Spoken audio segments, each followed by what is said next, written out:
Hey, what's up internet? Victor with PhoneArena here, and today in my hands I have the LG G3, the first smartphone with a Quad HD display, the new super high-res screen. And I'll compare it against the LG G2, its last year predecessor, to find out whether it's a worthy upgrade.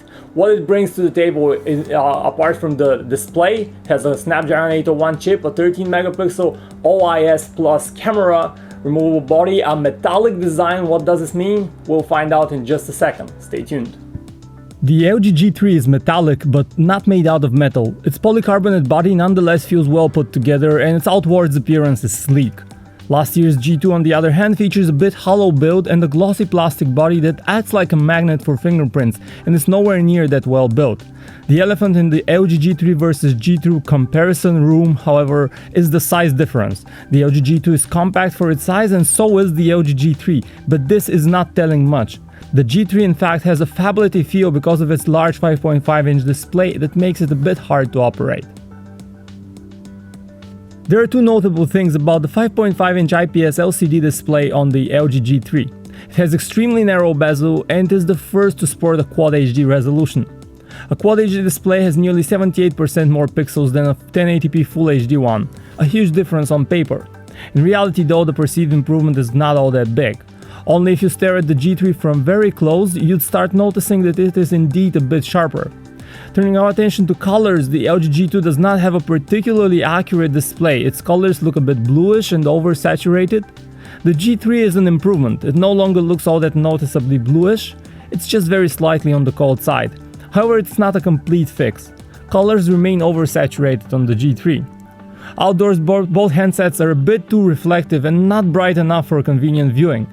The G3 display in particular has a lower than average brightness and it's fairly reflective, so you'd need to stare with a bit of extra effort to make out what's on the display. The LG G3 arrives with the latest version of Android, 4.4.2 KitKat, and while the LG G2 has now also been updated to this newest Android version, the difference in the user experience is huge. We've often mentioned that LG's Android skin before the G3 features very intense colors and a cartoonish feel. With the new G3, LG puts an end to those cartoonish looks, overhauling the feeling of the user interface completely towards a much more mellow feel. The new LG skin has pastel colors and flat icons with contrasting colors.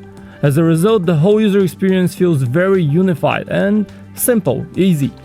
The new additions in the G3 features like the Smart Notice Assistant that is meant to remind you to take your umbrella before you go out on a rainy day feel subtly embedded so that they don't get in your face too much.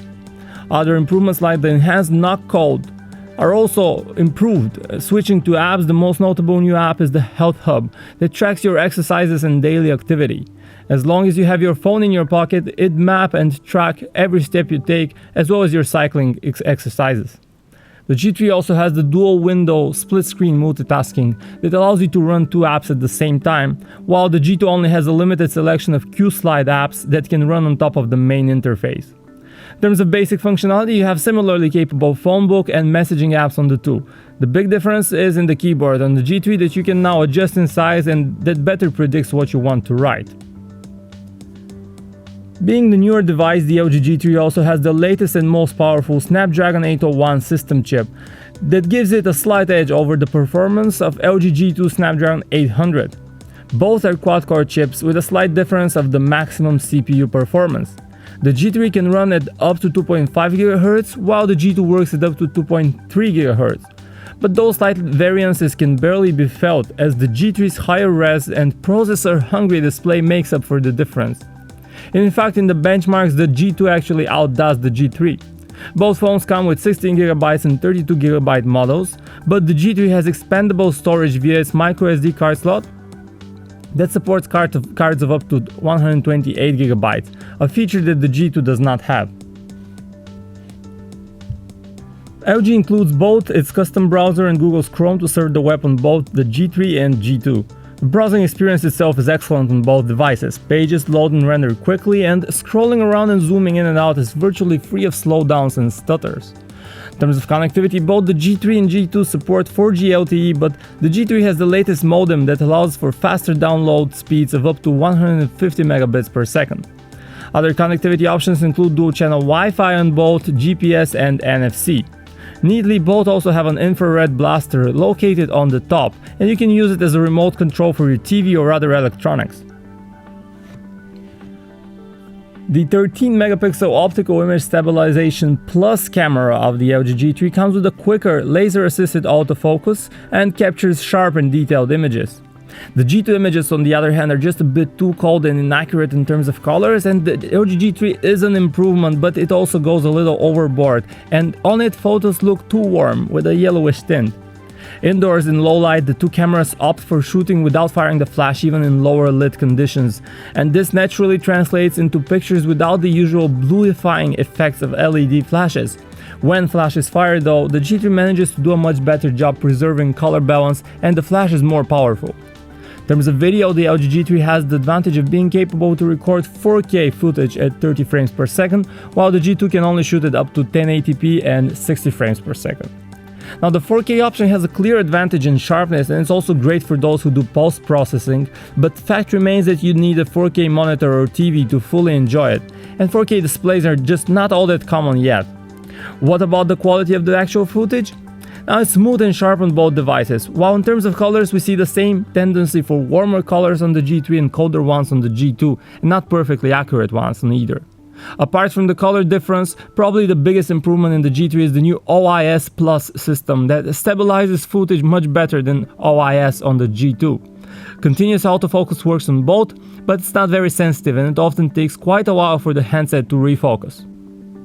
LG's G3 offers bigger, higher-res screen, great for video consumption if you can find videos in the new Quad HD resolution. To fully benefit from it, for music its speaker is much louder than the quiet and tinny one on the G2, and that's an appreciated improvement. Call quality is slightly above the average for both handsets. The LG G3 sounds loud enough but a bit hollow in the earpiece. The G2 is a bit worse, but not bad on its own. Its mic sounds a bit unclear to callers, while the earpiece is fine. Both phones ship with a massive 3000 mAh battery, but the G3 introduces improvements to its battery technology and takes advantage of the newer and more power-efficient Snapdragon 801 system chip, so you can expect good battery life from it. Standby time is excellent, but the screen draws a lot of power as well, so we'd expect that in real life the phone would last a full day easily, but not much more. It's also great that the G3 comes with a user-removable battery, a liberating option for, say, travelers who can get a second battery and swap them on the go. The sealed construction of the G2 in contrast does not allow this. Now, in conclusion, we have the LG G3 here and the LG G2, and it's time to answer the question whether the G3 is a worthy upgrade.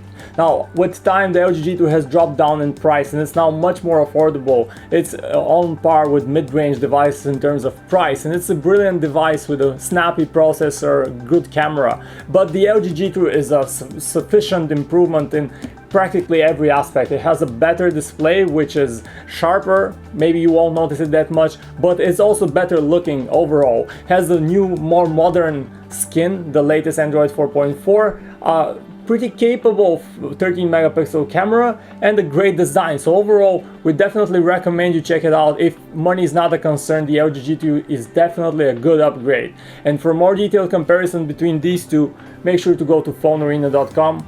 Thanks for watching.